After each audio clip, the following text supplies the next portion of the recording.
Oi pessoal, hoje a gente vai ter aula de Sociologia, forma de participação popular no Brasil, tá bom? E a prova vai passar um trabalhinho para vocês após acabar a explicação da aula.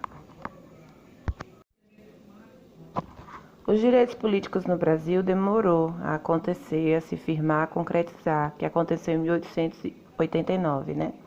Mas o Estado de Direito só veio efetivamente se tornar, acontecer para a sociedade brasileira no século XX, com o fim do regime da ditadura, né? E aí começou a existir as assembleias e a Constituição Federal de 1988, dia 5 de outubro, né? Que foi uma vitória do Brasil, que através disso, com todas as leis e direitos e deveres do cidadão brasileiro.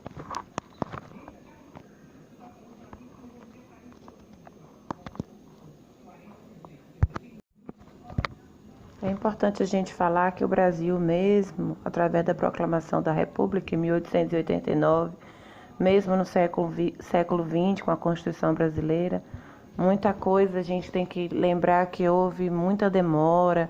Por exemplo, os analfabetos não podiam votar, os jovens foram poder votar a partir dos 16 anos, já muito tempo depois. Mas a gente tem que lembrar que ser político não é votar, não é isso? Que a gente já falou sobre isso. Ser político é se manifestar, é lutar pelos seus direitos, é fazer acontecer. Então, o voto é importante? Sim, que é uma escolha, mas ele não é toda a participação política que você pode ter no seu país.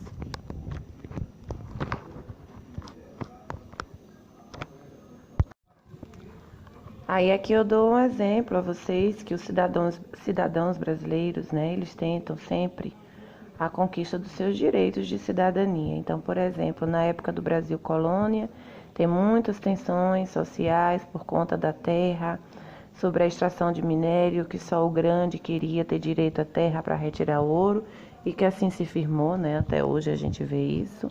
O pequeno não tem o direito da extração do ouro da terra de sua cidade, só as grandes empresas. E durante a República Velha existem várias tensões, também manifestações pela luta de direitos democráticos, né? Que infelizmente só uma pequena parte conseguem todos os direitos democráticos, né, das pessoas, infelizmente. E aí as pessoas se sentem oprimidas durante essa época sobre a parte da sociedade que se diz superior, e os pequenos, os trabalhadores, os mais pobres da população fazem rebeliões contra isso, por direitos, por exemplo, nessa época aí não, direitos trabalhistas não existiam, direitos para várias coisas, e eles se sentiam humilhados, se sentiam rejeitados dentro do seu próprio país, e eles faziam várias rebeliões e revoluções para tentar melhorar a sua vida dentro de um país que se dizia que eles eram livres e que tinham direitos iguais.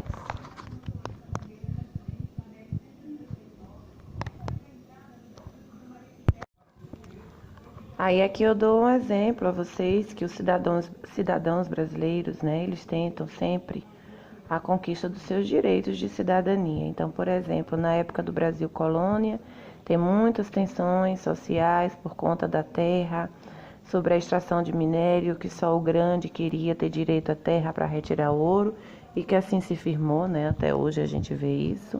O pequeno não tem o direito da extração do ouro da terra de sua cidade, só as grandes empresas. E durante a República Velha existem várias tensões, também manifestações pela luta de direitos democráticos, né? Que infelizmente só uma pequena parte conseguem todos os direitos democráticos, né, das pessoas, infelizmente. E aí as pessoas se sentem oprimidas durante essa época sobre a parte da sociedade que se diz superior, e os pequenos, os trabalhadores, os mais pobres da população fazem rebeliões contra isso, por direitos, por exemplo, nessa época aí não, direitos trabalhistas não existiam, direitos para várias coisas, e eles se sentiam humilhados, se sentiam rejeitados dentro do seu próprio país, e eles faziam várias rebeliões e revoluções para tentar melhorar a sua vida dentro de um país que se dizia que eles eram livres e que tinham direitos iguais.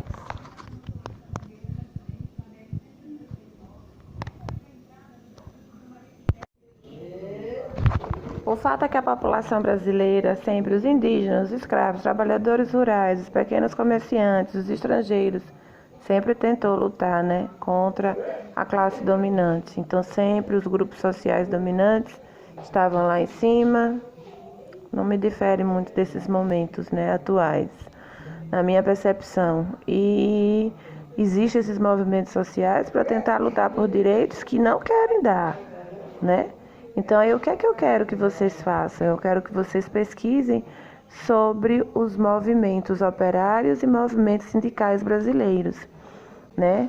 E aí que vocês pesquisem exemplos de movimentos operários, a história do movimento operário e o movimento sindical, certo? Na próxima aula eu vou continuar a falar com vocês o que são movimentos sociais, o sem terra, o movimento negro, o grupo feminista, o movimento feminista.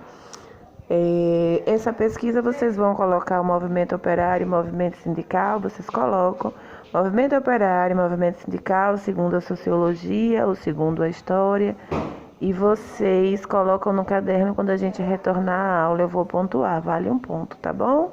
Beijo, gente, feliz Páscoa, fiquem com Deus.